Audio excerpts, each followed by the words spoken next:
जुड़ गया, आपको फजीलत की सनद दी जा रही है।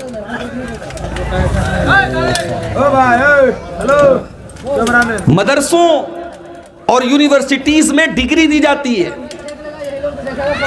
अभी कुछ दिनों पहले बनारस हिंदू यूनिवर्सिटी में बहुत बड़ा प्रोग्राम हुआ। लॉकडाउन में चूंकि कोई प्रोग्राम हो नहीं रहा था, तो लॉकडाउन के बाद पहला प्रोग्राम हुआ था जिसमें पहले के जितने लोगों को डिग्री मिली थी लॉकडाउन के पहले, उनकी डिग्री भी दी गई।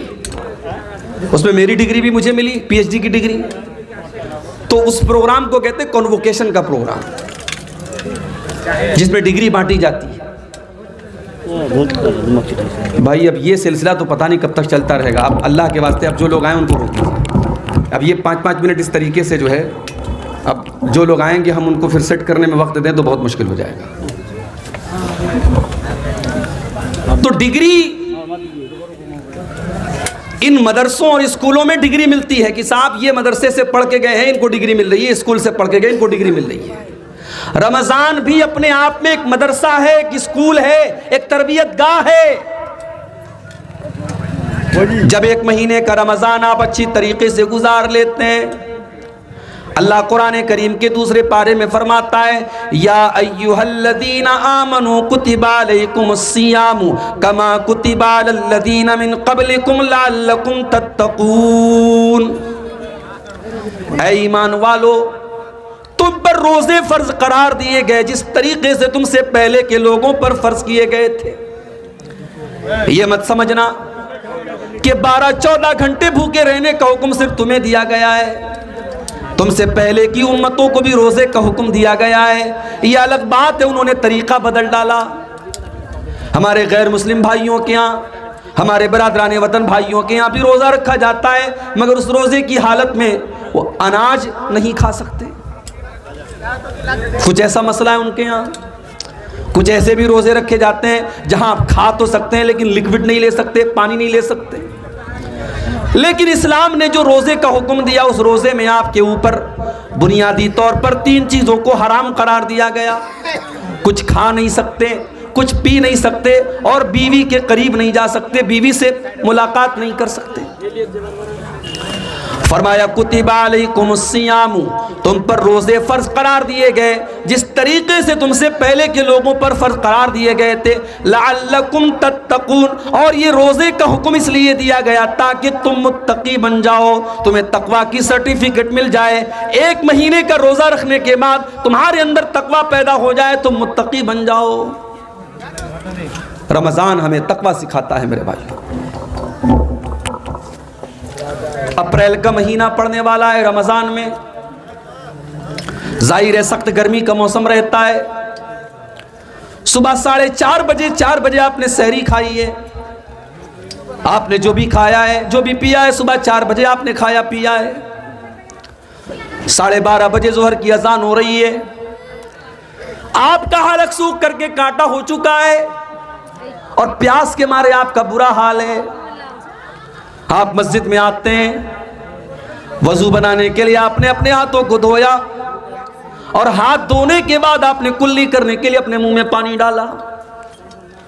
ठंडा ठंडा पानी आपके मुंह के अंदर गया, आपका हलक सूख करके कांटा हो रहा है। उस कुल्ली के पानी के अगर 2-4 कतरे आप अपने हलक के नीचे उतार लें, कोई देखने वाला नहीं है, कोई आपसे हिसाब लेने वाला नहीं है कि साहब आपने कुल्ली का पानी अपने हलक में क्यों डाला। लेकिन मेरे प्यारे भाइयों, हलक के अंदर, मुंह के अंदर उस पानी को डाल करके भी हम बाहर निकाल देते हैं, हम 1 कतरा भी अपने हलक के नीचे नहीं उतारते। यही तकवा है, यही तकवा है। प्यास लगी है हमें और आपको, प्यास से बुरा हाल है और पानी हमारे मुंह के अंदर जा रहा है, हमें पूरा मौका मिल रहा है कि हम पानी पी जाएं, मगर हम नहीं पीते क्योंकि अल्लाह देख रहा है। यही चीज है जिसका नाम तकवा है। रमजान के 1 महीने के रोजे हमें ये सबक देते हैं, ओ लोगों, तुम अल्लाह की धरती पर कोई गुनाह करने के पहले ये सोचते क्यों नहीं हो तुम रात के अंधेरे में कोई पाप करते हो, तुम दिन के उजाले में कोई गुनाह करते हो, तुम बंद कमरे में कोई काम करते हो, तुम सरेआम कोई काम करते हो, तुम दुनिया के किसी भी कोने में चले जाओ, कोई जानता हो या ना जानता हो, अल्लाह को तो सब मालूम है, अल्लाह तो सब देख रहा है, तुम अल्लाह को क्या हिसाब दोगे? यालमु खाइनतल आयुनि वमा तुख्फिस सुदूर, वो अल्लाह तो तुम्हारी आंखों की चोरी को भी जानता है, वो अल्लाह तो तुम्हारे दिल के अंदर छुपे हुए भेद को भी जानता है। उस अल्लाह की कुदरत का तो ये हाल है कि हजरत लुकमान अपने बच्चे से कहते हैं, या बुनैया इन्नहा इन तकुम मिस्काल हब्बतिन मिन खरदलिन फतकुन फी सखरतिन औ फिस समावाति औ फिल अर्दि याति बिहल्लाह। ऐ मेरे बच्चे, एक राई के दाने के बराबर भी अगर कोई चीज होगी, किसी चट्टान के नीचे छुपी होगी, आसमानों में कहीं होगी, जमीन में कहीं होगी, याति बिहल्ला, उस एक राई के दाने के बराबर की चीज को भी अल्लाह ताला सामने ले आएगा।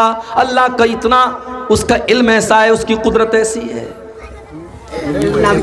हजरत अब्दुल्ला बिन उमर रजी अल्लाह ताला अन्हु सफर में जा रहे थे।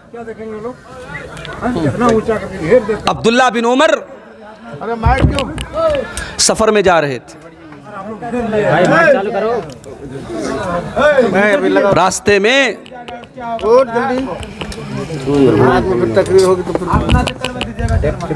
हजरत अब्दुल्ला, माइक तो एकदम ठंडा हो गया, हो गया कैसे बैठ गया जी? तो यार गिले का बस से दिला। अरे डिस्टर्ब मत करो भाई। है नहीं क्या माइक वाला? है। हजरत अब्दुल्ला बिन उमर, लीजिए, अब्दुल्ला बिन उमर रजी अल्लाह ताला अन्हु सफर पे जा रहे थे।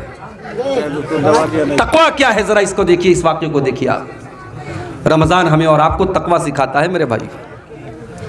अब्दुल्ला बिन उमर रजी अल्लाह ताला अन्हु सफर पे जा रहे हैं, बहुत तेज भूख लगी है, प्यास लगी है।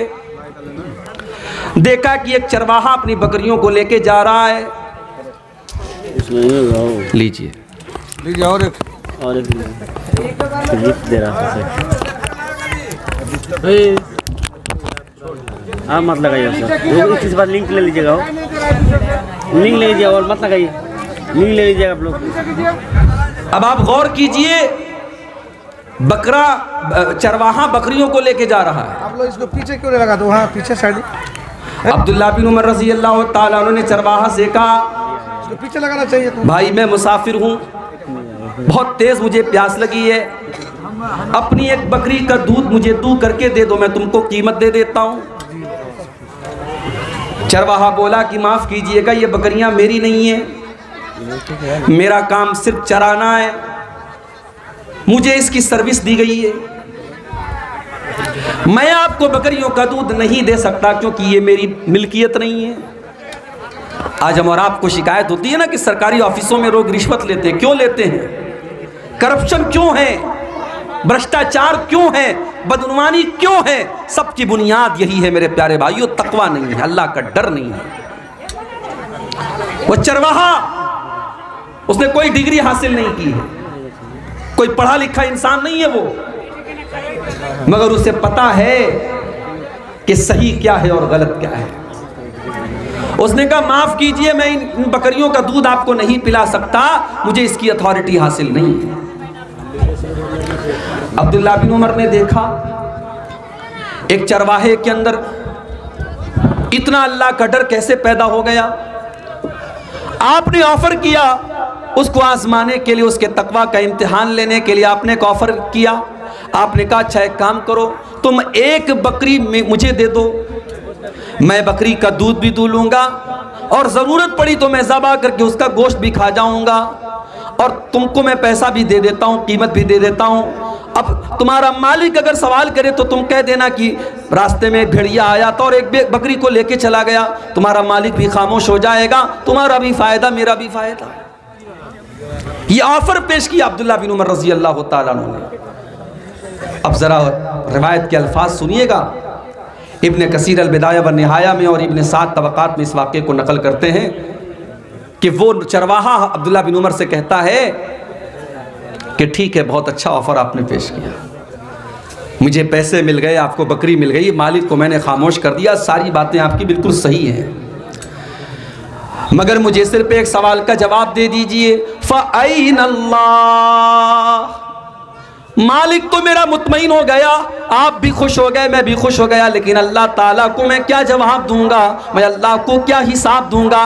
कल क़यामत के दिन अल्लाह की बारगाह में जब पूछा जाएगा, तूने अपने मालिक के साथ खयानत क्यों की, तूने अपने मालिक के साथ बेईमानी क्यों की, तूने अपने मालिक की बकरी दूसरे को क्यों दी, मुझे बता दीजिए, मैं अल्लाह को क्या जवाब दूंगा? ओ लोगों, अब्दुल्ला बिन उमर की आंखों से आंसू आ गए। एक देहाती चरवाहे के अंदर, एक मामूली से चरवाहे के अंदर अल्लाह का इतना डर मौजूद है। उस मालिक उस चरवाहे के मालिक का पता लगाया, इसका मालिक कौन है, और मदीना के अंदर आकर के उसकी कीमत अदा करके उसको आज़ाद करवाया। और जब उसको आज़ाद करवाया तो अब्दुल्ला बिन उमर ने उस गुलाम से कहा, उस चरवाहे से कहा कि आज तेरे इस एक जुमले ने तुझे दुनिया की गुलामी से बचा लिया, और मुझे उम्मीद है कि क़यामत के दिन जहन्नम की आग से भी तुझे ये जुमला बचाएगा। फ़अैन अल्लाह, अल्लाह को क्या जवाब दूंगा, अल्लाह को क्या हिसाब दूंगा।